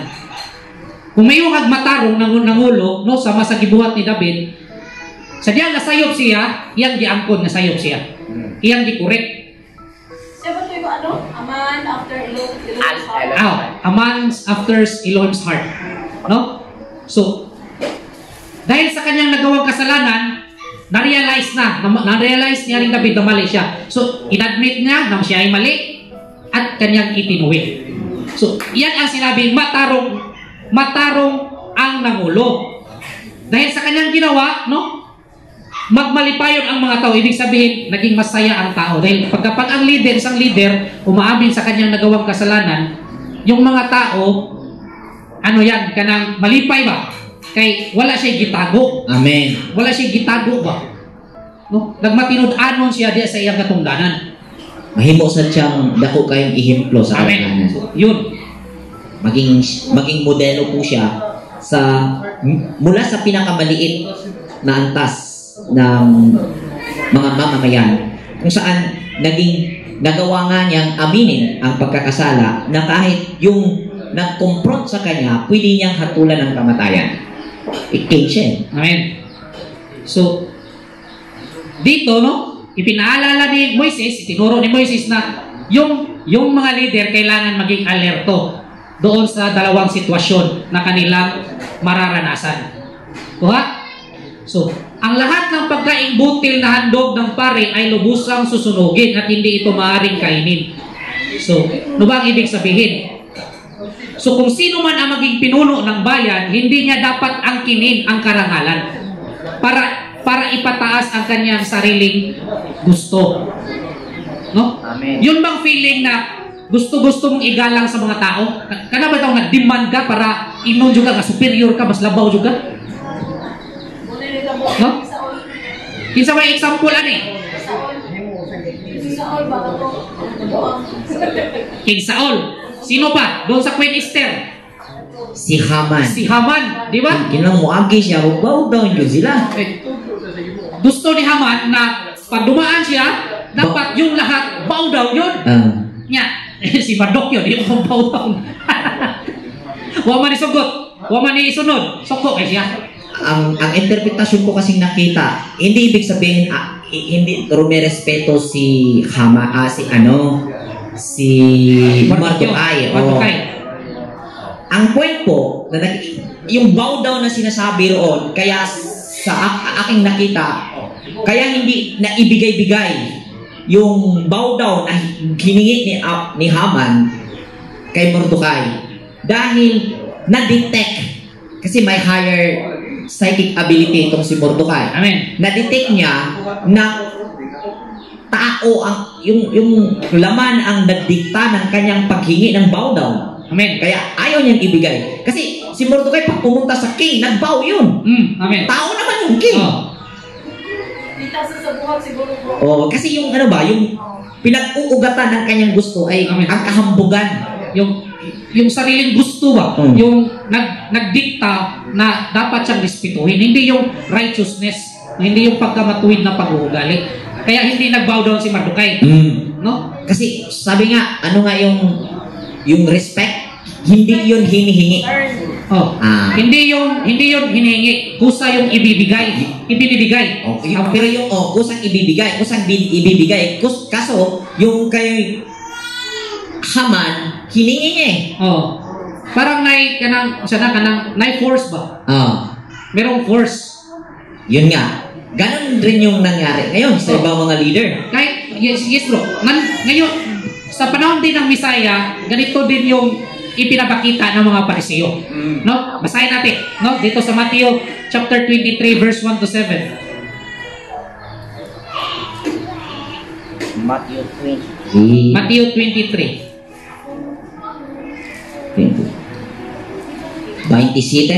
23 verse 1 to 7.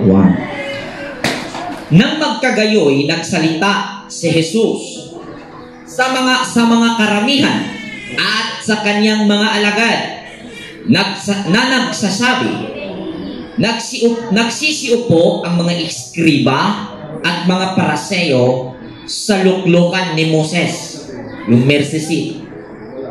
Lahat nga ng mga bagay na nasa inyo ay kanilang ipag-uutos ay gawin ninyo at ganapin. Datapwat, huwag kayong magsigawa ng alinsunod sa kanilang mga gawa, sapagkat kanilang sinasabi at hindi ginagawa. Oo, sila'y nangangagbigkas ng mabibigat na pasan at mahihirap na dalhin at ipinapasan nila sa mga balikat ng mga tao. Datapwat ayaw man lamang nilang kilusin ang kanilang daliri. Datapwat ginawa nila ang lahat ng kanilang mga gawa upang magkita ng mga tao, sapagkat nangangagpapalapad sila ng kanilang mga pilakteriya at nagpapalapad ng mga laylayan ng kanilang mga damit, at iniibig ang mga pangulong dako sa pinggaan at ng mga pangulong luklukan sa mga sinaguga, at pagpugayan sa mga pamilihan, at sila'y tatawagin ng mga tao Rabbi. So, dito bro, itong mga Pariseo, sabi ng Misaya na sa mga tao na sundin mo ninyo ang kanilang sinasabi. Ang ibig sabihin yung ipinapangaral nila. Yung itinuro ng mga Pariseo, yun ang suggest ng Misaya. Ngunit, huwag niyong sundin ang kanilang gawa kasi yung kanilang ipinapangaral, taliwas sa kanilang isinasabuhay. Kumbaga, yung kanilang itinuturo, hindi nila isinasabuhay. Kanang muringana ba nga? Kanang bro, kanang gusto nila mahimong kasi ang ano dito is honor pagtahod. Gusto nila nga mahimong matinahuron ang mga tao. Pero ang pagka-matinahuron, wala nila gihimo. Oh, yes. Kaya ilang gitudluan ng mga tao bro nga matinahuron, una sa ilaha. Yes. Pero sila wala naghimo og pagtahod nga angay unta nga himuong sulundon o ehemplo aron ang mga tao himo og pagtahod. Amen. So, ibig sabihin nagsimula sa kanila, pero dapat nagsimula sa kanila bilang tagapagturo ng kautusan. Pero hindi nila ito ginawa. Doon sila naging failure, no? So, kay naman sila'y hidden agenda. Mayroon silang hidden agenda na pagtuturuan nila ng paggalang ang mga tao ay sila ang makakabenepisyo. Kaya hindi nila ginawa na magpakita una ng yung pagtakot, yung paggalang. Kasi sinamantala nila ang opportunity na sila ay naging tagapagturo. Amen. Yun po yung ating nakita ngayon. Madalas sa mga leader o sa mga anumang grupo, anumang estado, anumang aspito, hindi na uunawaan ng mga leader. May iba't ibang performance yung mga leader, no? Na kung saan gusto kong leader ito, mabait. Gusto kong leader ito, kahit stricto, po siya, magaling po siya. Mayroon ding mabait to, pero lang niya. Kumbaga, weak. Lousy siya. No? Pero mayroon namang mga stricto na nagugustuhan. Kasi kayanan niyang magpakita kung paano rumispeto. Amen. Paano gumalang. Tama. Sinamantala nila yung posisyon nila para igalang sila. No? Ginamit nila ang kanilang posisyon para turuan ng tao na igalang sila. Igalang sila. Yun yung naging sanhi na sinabi ng Bisaya na huwag kayo magpatawag na guro. Yun yung pungpuno. Instead na gampanan nila ang kanilang katungkulan, pag nagampanan nila yan, nagawa nila ang pangaral, at the same time, in-apply nila ito sa kanilang sarili, doon na ang respeto, sunod na. Kaya nga, may sinabi si Jesus, if you wanna be great in the kingdom, you must be the servant of all. Amen. So, klaro? Next. Verse 24 to 23. 24 to 30 pala. At sinalita ng Panginoon kay Moses na sinabi, salitain mo kay Aaron at sa kanyang mga anak na sasabihin, ito ang kautusan tungkol sa handog dahil sa kasalanan. Sa dakong pinagpapatayan ng handog na susunugin ay doon papatayin ang handog dahil sa kasalanan. Sa harap ng Panginoon, kabanal-banalang bagay nga ang saserduting maghandog niyaon dahil sa kasalanan ay kakainin niyaon. Sa dakong banal, kakainin sa loob ng tabernakulo ng kapisanan. Anumang humipo ng laman niyaon ay magiging banal at pagka pumilansik ang dugo sa alinmang damit ay lalabhan mo yaong na pilansikan sa dakong banal. Tatapwat ang sisidlang lupa na pinaglulutuan ay babasagin. At kung niluto sa sisidlang tanso ay lilinisin at babanlawan ng tubig. Bawat lalaki sa mga saserdote ay kakain niyaon bagay ng kabanal-banalan. At hindi kakainin ang anumang handog dahil sa kasalanan kung may dugo niyaoy ipinasok sa tabernakulo ng kapisanan upang ipangtubos sa dakong banal. Sa apoy nga susunugin. Amen.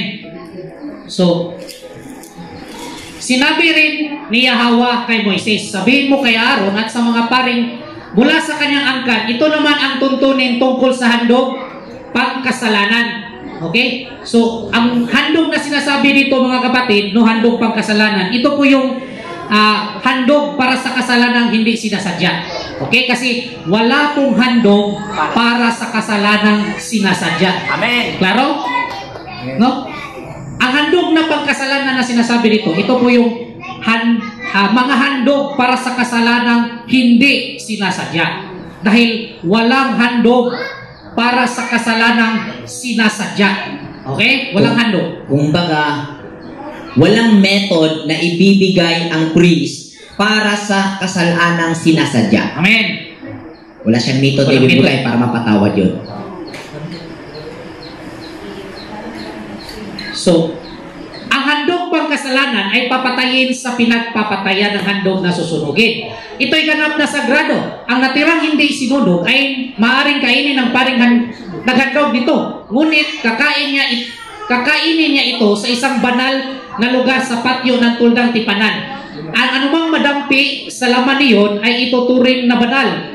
Ang damit na malalagyan ng dugo nito ay lalabhan sa isang lugar sa isang banal na lugar. Ang palayok na pinaglulutuan ng handog ay babasagin. Ngunit ang pinaglulutuan ng sisidlang tanso ay kukuskusin at huhugasang mabuti.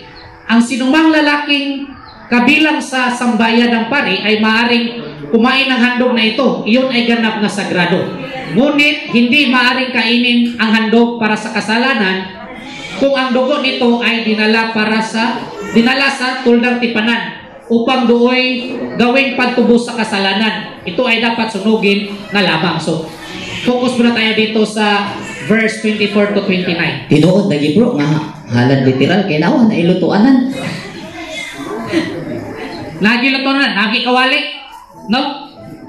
So, isa-isahin natin ito mga kapatid. Sabi dito, ang anumang madampi sa laman niyon ay ituturing na banal.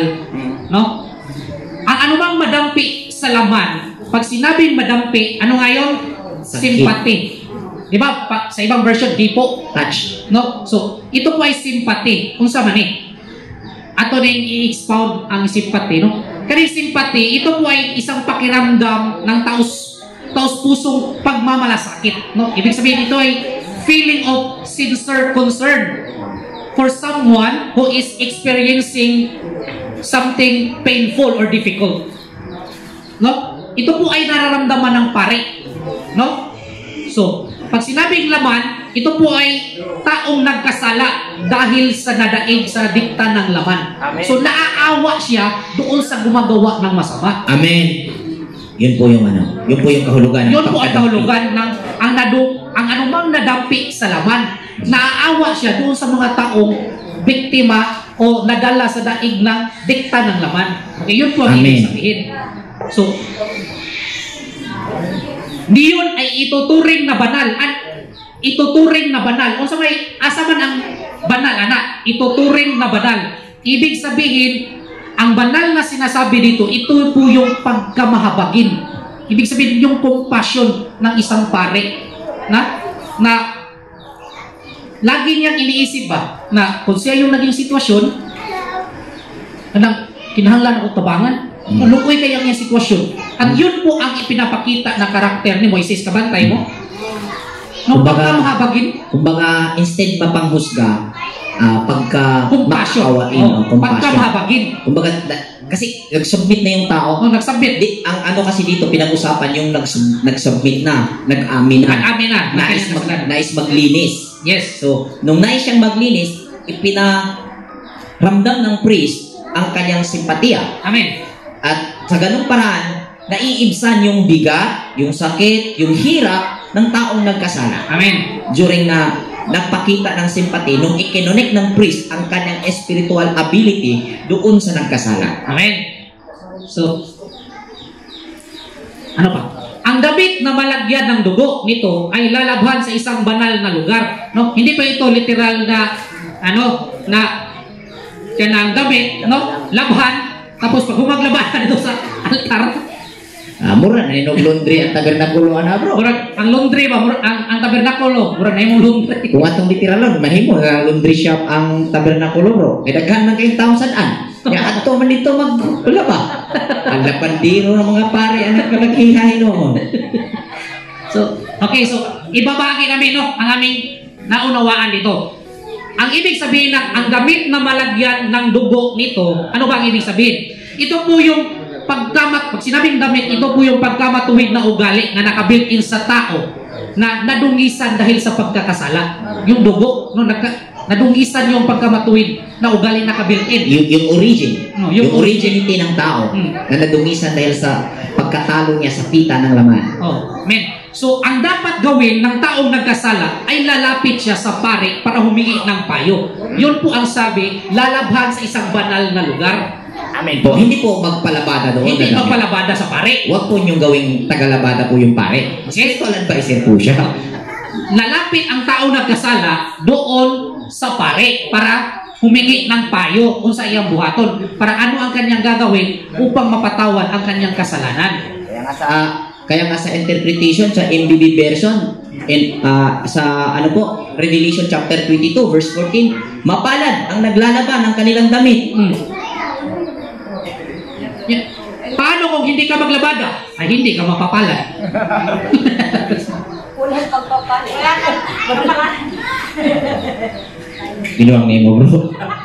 Paano daw papuputiin, bro? No? Wala pa namang high-tech na wala pang ariel noon eh. Tapos yung damit na ng dugo na piksan. Tapos wala pang ariel sundoks. Napilansikan. Okay? Like, sinabi natin ito hindi po para may pagtawanan o ano. Naging katawa-tawa nga yung naging existing na interpretation. Hindi natin gustong pagtawanan, ngunit katawa-tawa talaga siya. Amen. Iba po yung pinagtawanan at katawa-tawa. Yung sitwasyon na pangunawa na naging nakita habang binasa yung habang inunawa literally yung nabasa ay katawa-tawa. Hindi po siya pinagtawanan, katawa-tawa po siya. Kaya natatawa tayo habang pinag-usapan natin na naikabit yung literal na interpretation sa nababasa. Amen. So, sa ating ginawang explanation, no? Merong practical at the same time nakuha natin yung aral. Tama? So, continue tayo. Ang palayok na pinaglulutuan ng handog ay babasagin. Sabi dito, ang palayok na pinaglulutuan ng handog ay babasagin. Kung sa Bisaya, bro, mo ng kun. Kun. Kadang ununan, sudlanan sa inununan. Oh, kun. Usually yung kun ay yung doon lulutuin yung ano bang inununan sa Tagalog? Paksiw. Paksiw. No? Dahil pag ito yung ginamit mo, ano ba? Iba yung dating ng lasa. Oh, yung lasa. Masarap siya. Oh, masarap. Tama. So, ano ba ang ibig sabihin dito mga kapatid? No? Pag sinabing palayok, ang palayok na sinasabi dito, ito po ay nagrepresentar sa sariling gusto ng tao. Amen. Sariling gusto ng tao. So, ibig sabihin, nang natanggap na nagkasala ang method o payo na ibinigay sa kanya ng pari upang mapatawad ang kanyang kasalanan at makabalik sa natural na kaligayahan, amen, ang kanyang ginawa ay in-apply niya ito ayon lamang sa kanyang sariling gusto. Amen. No? So, ang nangyari, nag-failure. Nag-failure siya. No? At yun ay babasagin. So, kumbaga, kung gagawin ko ng senaryo mo, parang ganito. Humingi na siya ng tawad, lumapit siya sa pare at nabigyan na siya ng method at ang naging payo, ganito, manahimik ka lang. Ano man ang sabihin ng tao sa iyo dahil nagkasala ka, aminin mo. Magtiis ka. At patunayan mo sa pamamagitan ng resilience, balanse. So, ang nangyari, nung binato siya ng masasakit na salita, hindi niya natiis. Sabi niya, kung sa may gusto ninyo, yung akong buhaton. Naghinulsol naman ko. Parang ganun ba? Ano bang gusto niyong gawin ko? Nagsisisi na ako. Ano bang gusto niyong gawin ko para mapatunayan ko ang aking pagsisisi? Parang ganun. Gusto niyang madaliin yung acceptance na pinoprocess pa depende sa performance niya.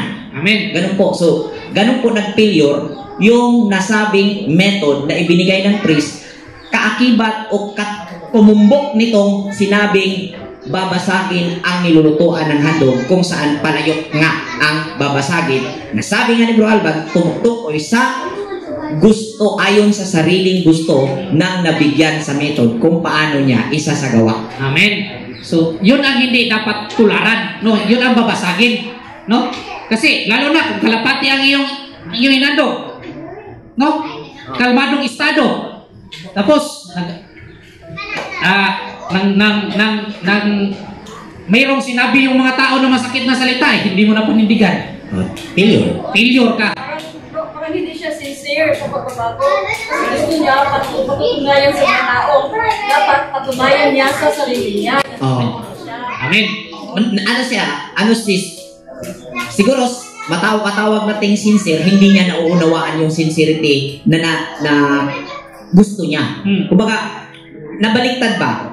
Gusto niyang patunayan una sa mga tao na nagsisi na siya. Yun yung pagkakamali. Una sana sa sarili niya. Nang sa gayon, pag anuman ang sabihin ng tao sa kanya, napatunayan ko na to sa sarili ko. So magiging walang epekto yung mga sinasabi nila, hindi makakagiba sa kanya. Amen. Dahil siya mismo ang nakakakilala sa sarili niya na nagsisi na ako. Amen.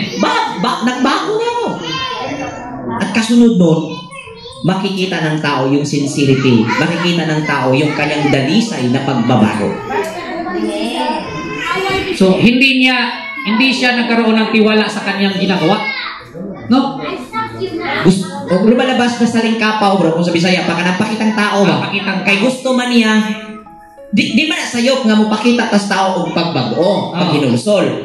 Pero kung unahon mo dito sa tao mo na gitawag og pakitang tao ra. Pakitang tao lang. Pero kung unahin mo sa sarili mo, tama yon. Pag inuna mo sa sarili mo at nagawa mo ang pag-amin at pagbago sa sarili mo, pagsisisi, makikita yan ng tao. Hindi yan matatawag na pakitang tao. Nagets? Amen. Kung gawin natin sa sarili yung pagsisisi, makikita yan ng tao. Pero kung gawin mo para ipakita sa tao, yan ay pakitang tao. Amen. Oy, kanta yan, no? Ako na nasusunod. Asan tong alin?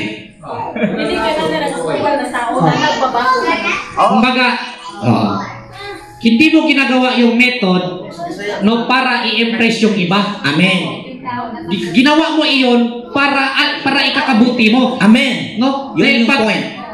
nagtiwala ka doon na mabago ka sa method na ibinigay, makikita iyon sa mga tao. Hindi kailangan na magpa-impress ka. Yun. Yun ang... Okay? That's right. Kasi ang gusto ng tao, shortcut ba? Gusto niya ano na yun, Pa-impress. mabigyan ng parangal ba? Nagsisi na yan. Gusto na niyang marinig na mabigkas sa bibig ng mga tao na nagsisi na siya. Gusto niyang marinig ba? Gusto niya na ang ibang tao ang magsabi na nagsisi na siya, pinatawad na siya. Kasi kadalasan itong mangyari sa taong nasa reliyon. Kasi ang tao na nasa reliyon, ang ibang tao ang kailangan makakita na siya pinagpatawad na. Kailangan may approval. May approval. Kasi sipalit nga yung Diyos nila Yes. sa kanila. Klaro? So, ngunit kung ang pinaglulutuan ay sisidlang tanso, no?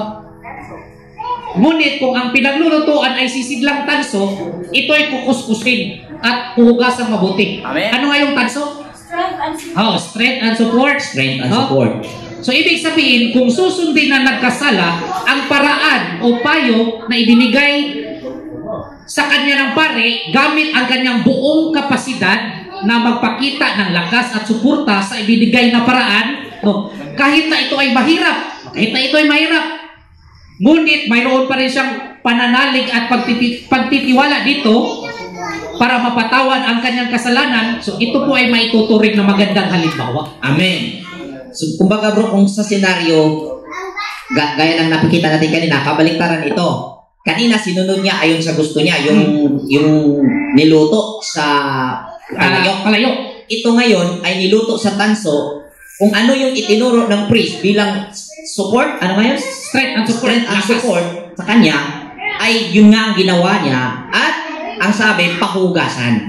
Amen. Pahugasan. So, ibig sabihin, lilinawin. Deklarado. Klaruhin. Magalinisin.